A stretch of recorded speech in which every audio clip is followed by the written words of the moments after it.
3 పరీక్షలు. అనగనగా ఒక పెద్ద పట్టణంలో రాఘవయ్య అనే ధనిక వ్యాపారి ఉండేవాడు. అతను చాలా కష్టపడి తన వ్యాపారాన్ని పెంచుకున్నాడు. అతనికి అపారమైన ధనం, గౌరవం, పెద్ద ఇల్లు అన్నీ ఉన్నాయి. కానీ అతనికి ఒక ఆలోచన ఎప్పుడూ వెంటాడేది. నా తర్వాత ఈ వ్యాపారాన్ని ఎవరు నడపగలరు అని. అతనికి 3 కుమారులు. మొదటి కుమారుడు రాముడు. అతనికి డబ్బు మీద చాలా ఆశ ఎక్కువ. ఎప్పుడూ లాభం గురించే ఆలోచించేవాడు. రెండవ కుమారుడు కృష్ణుడు. అతను చాలా తెలివైనవాడు, కానీ తన లాభం కోసం మాత్రమే ఆలోచించేవాడు. మూడవ కుమారుడు మాధవుడు. అతను మృదువైన మనస్సు ఉన్నవాడు. ఎప్పుడూ ఇతరుల కష్టాన్ని చూసి బాధపడేవాడు. ఒకరోజు రాఘవయ్య తన 3 కుమారులను పిలిచాడు. మీ ముగ్గురికి నేను 3 పరీక్షలు పెడతాను. ఆ పరీక్షలు పూర్తి చేసిన వాడే నా వారసుడు అని చెబుతాడు. ముగ్గురు సంతోషంగా అంగీకరించారు.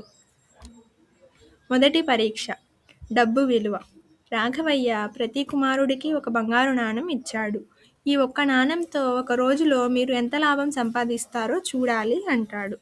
మొదటి కుమారుడు ఆ నాణెంతో సరుకులు కొనుగోలు చేసి ఎక్కువ ధరకు అమ్మాడు. సాయంత్రానికి 2 నాణాలు సంపాదించాడు. రెండవ కుమారుడు తెలివిగా వ్యాపారం చేసి 3 నాణాలు సంపాదించాడు. మూడవ కుమారుడు మార్కెట్కు వెళుతూ ఒక పేదవాడిని చూశాడు. ఆ పేదవాడు తన చిన్న కూతురి మందుల కోసం డబ్బు లేక బాధపడుతున్నాడు. మాధవుడు తన దగ్గరున్న నాణెం అతనికి ఇచ్చేశాడు. సాయంత్రం ముగ్గురు ఇంటికి వచ్చారు. మొదట ఇద్దరూ లాభం చూపించారు.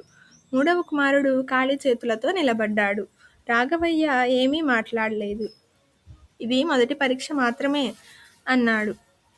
రెండవ పరీక్ష. నిజాయితీ. రెండో రోజు రాఘవయ్య వారికి ఒక్కో ధాన్యపు సంచి ఇచ్చాడు. ఇవి మార్కెట్లో అమ్మండి, కానీ ఈ ధాన్యంలో కొంత పాడైంది. ఈ విషయం మీరు కొనుగోలుదారులకి చెప్పాలా వద్దా అనేది మీ ఇష్టం అని చెబుతాడు. మొదటి కుమారుడు లోపం చెప్పకుండా ఎక్కువ ధరకు ధాన్యం అమ్మేశాడు.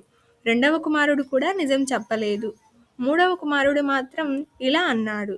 ఈ ధాన్యంలో కొంత పాడైపోయింది, మీరు చూసుకొని కొనండి అని చెప్తాడు. కొంతమంది కొనలేదు, కానీ కొందరు అతని నిజాయితీ చూసి నమ్మకంతో కొనుగోలు చేశారు. సాయంత్రం ముగ్గురు తిరిగి వచ్చారు. రాఘవయ్య మళ్ళీ ఏమీ మాట్లాడలేదు. మూడవ పరీక్ష. మనస్సు విలువ. మూడో రోజు రాఘవయ్య వారిని గ్రామం బయటకు పంపాడు. ఈరోజు మీరు చేసిన గొప్ప పనిని సాయంత్రం చెప్పండి అని చెప్తాడు. మొదటి కుమారుడు కొత్త ఒప్పందం గెలిచాడు. రెండవ కుమారుడు ఒక వ్యాపారాన్ని ఓడించి లాభం తెచ్చుకున్నాడు. మాధవుడు గ్రామం బయటకు వెళుతూ ఒక చిన్న బాలుడు బావిలో పడిపోయినట్టు చూశాడు. అతను తన పనులు వదిలి బాలుడిని బయటకు తీశాడు. ఆ బాలుడి తల్లి కన్నీళ్లు పెట్టుకొని ధన్యవాదాలు చెప్పింది. అతను ఆలస్యంగా ఇంటికి చేరాడు. తండ్రి అడిగాడు, ఎందుకు ఆలస్యమైంది అని. అతను నెమ్మదిగా అన్నాడు, ఒక ప్రాణం కాపాడాల్సి వచ్చింది అని. నిర్ణయం. రాఘవయ్య ముగ్గురిని చూసి ఇలా అన్నాడు. మొదటి పరీక్షలో మీరు డబ్బు విలువ చూపించారు. రెండవ పరీక్షలో మీ నిజాయితీ పరీక్షించబడింది. మూడవ పరీక్షలో మీ మనస్సు బయటపడింది. డబ్బు సంపాదించడం నేర్చుకోవచ్చు, తెలివి సాధించవచ్చు, కానీ మంచి మనస్సు సహజంగా ఉండాలి. అతను మాధవుడినే తన వారసుడిగా ప్రకటించాడు. మిగతా ఇద్దరు తమ తప్పు గ్రహించారు. ఆ రోజు నుంచి వారు కూడా మంచివారిగా మారిపోయారు. నీతి. ధనం కంటే ధర్మం గొప్పది. నిజమైన వారసత్వం మనస్సులో ఉంటుంది.